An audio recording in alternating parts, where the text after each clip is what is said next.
Let's get started. Start with listening, and then learn new words and practice them in sentences. Have you ever thought about how your words influence your career? In the bustling world of business, communication is the lifeblood that keeps everything moving. It's the invisible thread that connects people, ideas, and actions. In the workplace, effective communication can shape our professional relationships, influence our career trajectory, and ultimately determine our success. So, what exactly is effective communication?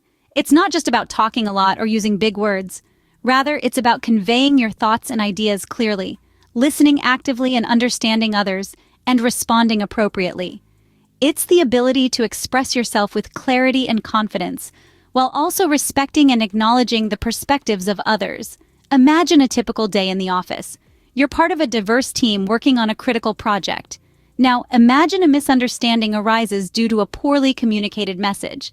Suddenly, there's confusion, frustration, and even conflict. The team's productivity plummets, deadlines are missed, and morale takes a hit. Sounds chaotic, doesn't it? Yet this is a common scenario in many workplaces.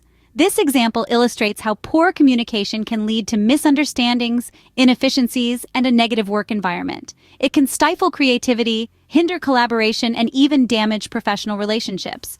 On the other hand, when communication is clear and effective, it fosters a positive work environment. It enhances collaboration, boosts productivity, and builds strong, trusting relationships. Moreover, being a good communicator can open doors for career advancement. How so? Well, think about it. Who would you rather work with or promote? Someone who's hard to understand and doesn't listen, or someone who communicates clearly, listens attentively, and responds thoughtfully? The answer is pretty obvious, isn't it? In the professional world, your ability to communicate effectively is as important as your technical skills. It's a vital tool that can help you navigate complex situations, resolve conflicts, and lead teams effectively. It's your ticket to building a successful career and making a positive impact in your workplace. As you can see, effective communication plays a significant role in your professional success. So, let's embark on this journey of learning and improving our communication skills and see where it takes us. Mastering the balance between formal and informal language can be a tricky task. Let's dive into the world of formal and informal language, a critical aspect of communication that can shape our professional image. Both have their place in the workplace, but knowing when to use which can sometimes feel like walking a tightrope. Formal language is often used in professional contexts. It's the language of reports, presentations, and high-stakes meetings. It's the language you use when you want to present yourself as serious, respectful, and professional. It's the language of therefore, subsequently, and in accordance with. On the other hand, we have informal language. This is the language of everyday conversations, the language we use when we're comfortable, relaxed, and being ourselves. It's the language of so, then, and because of. Now, how do we navigate between these two? Think about context, audience, and cultural nuances. Context is the situation you're in. If you're giving a presentation to the board of directors, you'll want to lean towards formal language. If you're chatting with colleagues over lunch, informal language is more appropriate. Audience is who you're speaking to. Are you addressing your boss, a client, or a coworker? The level of formality should match the relationship you have with the person or people you're communicating with. Cultural nuances can also play a big role. In some cultures, formal language is expected in all professional interactions. In others, a more casual approach is the norm. Imagine a professional who used overly informal language in a formal setting. Let's say, in a business meeting, they used slang and casual phrases. This could lead to a negative impression, making them appear unprofessional or disrespectful. So, the takeaway here is to be mindful of your language. Consider the context, the audience, and any cultural factors that might influence the level of formality required. When in doubt, it's usually safer to err on the side of formality. Remember, the way you speak can greatly influence how others perceive you. Feedback is a two-way street. It's about giving and receiving. For many, the mere mention of feedback can induce a sense of dread. But when done right, it's more like a dance, a delicate balance between giving and receiving that can lead to growth and improvement. Imagine a scenario where a manager gives vague, unhelpful feedback. "Your report was not up to the mark," they say. What does that mean? What wasn't up to the mark? The content, the formatting, the lack of supporting data? This lack of specificity leaves the employee feeling confused and frustrated, unsure of what needs improvement. Now, let's flip the script. Instead, the manager says, "Your report was well written, but it could benefit from more supporting data. For instance, the section on market trends could use more recent statistics." This is specific, constructive feedback. It pinpoints exactly what needs to be improved and even offers a suggestion on how to do it. The employee, in this case, knows exactly what to do next time, making them more likely to succeed. But giving feedback is only half the dance. Receiving feedback is equally important. It requires an open mind and the willingness to grow. It may sting at first, but remember, it's not a personal attack. It's an opportunity to learn and improve. Be responsive, not defensive. Ask questions for clarity, reflect on the feedback, and then make a plan to implement it. Empathy plays a crucial role in both giving and receiving feedback. It's about understanding and acknowledging the other person's perspective. When giving feedback, it's about delivering it in a way that the other person can hear and accept. When receiving feedback, it's about understanding the other person's intentions and using it as a stepping stone to improve.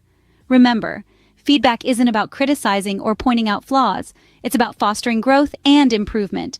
It's an ongoing dialogue, a dance that we all must learn to perform in our professional lives. Feedback, when handled correctly, can be a powerful tool for professional growth. In the digital age, the ability to write effective emails is a must-have skill. Picture this: an important project is delayed because a crucial email was misunderstood.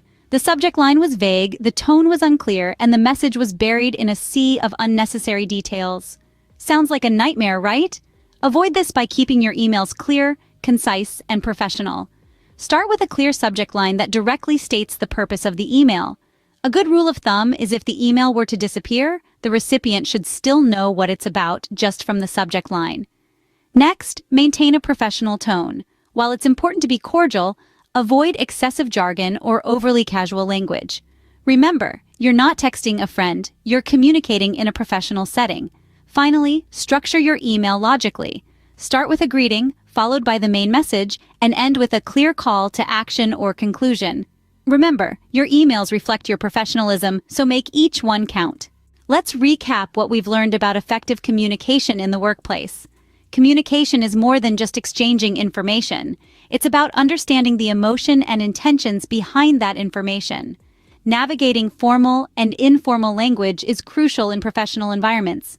Knowing when to switch between the two can make all the difference in your professional interactions.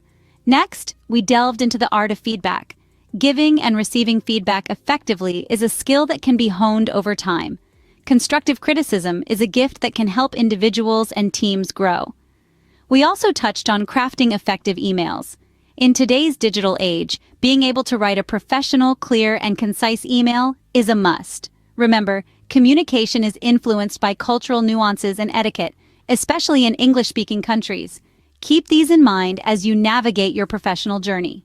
With these skills in your communication toolkit, you're well on your way to a more successful and fulfilling professional life. Let's learn new words and practice English at level B2. Collaborate. Collaborate, to work jointly with others or together, especially in an intellectual endeavor.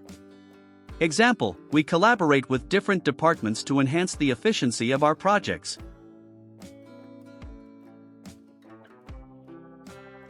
Feedback.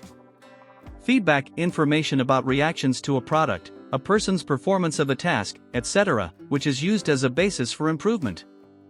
Example, constructive feedback from peers and managers helps us improve our work processes. Clarify.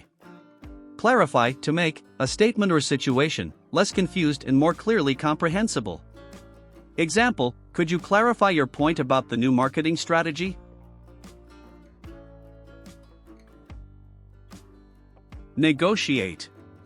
Negotiate, to discuss something formally in order to reach an agreement, especially in business or political contexts. Example, negotiating contracts with clients requires patience and strong communication skills. Convey. Convey, to communicate a message or information.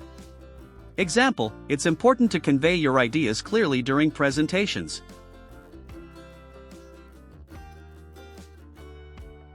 Articulate.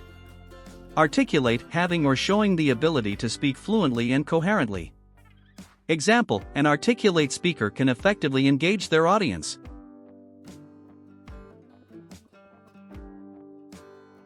Mediate. Mediate, to intervene between people in a dispute in order to bring about an agreement or reconciliation. Example, HR often mediates disputes between employees to maintain a harmonious workplace. Consensus. Consensus, general agreement among the members of a group. Example, reaching a consensus in team meetings ensures that everyone supports the final decision.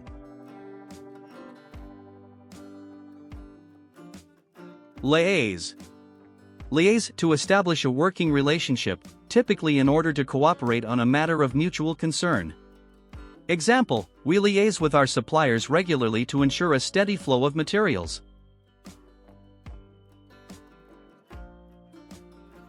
Brief. Brief, to inform or instruct someone thoroughly, especially in preparation for a task. Example, the manager will brief the team on the new project tomorrow morning.